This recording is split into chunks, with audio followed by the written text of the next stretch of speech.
হঠাৎ করেই কয়েকদিন থেকে রাজধানী ঢাকাসহ দেশের বিভিন্ন জেলায় জেঁকে বসেছে তীব্র শীত। তাপমাত্রা কমে যাওয়ায় ও উত্তরের হিমেল হাওয়ায় হাড় কাঁপানো শীতে বিপর্যস্ত হয়ে পড়েছে জনজীবন। বিপাকে পড়েছেন খেটে খাওয়া মানুষ। মার্কেটে যাইতেছি, অনেক শীত, প্রচুর শীত। আমাদের কাজকর্মের অনেক অসুবিধা হচ্ছে এবং প্রচুর শীত, রাতে কাজ করা মানে কষ্টকর হয়ে যায় একদম। এত শীত, এই শীতে আমরা কাজ করতে যাই অসুস্থ হয়ে পড়তেছি।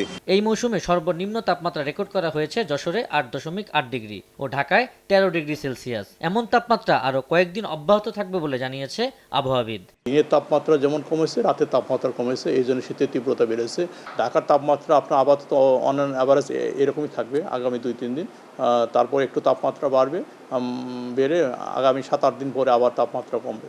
জানুয়ারির প্রথম সপ্তাহে ঢাকার বাইরের বেশ কিছু জেলায় মৃদু থেকে মাঝারি শৈত্যপ্রবাহ বয়ে যেতে পারে বলেও পূর্বাভাস দিয়েছে আবহাওয়া অধিদপ্তর।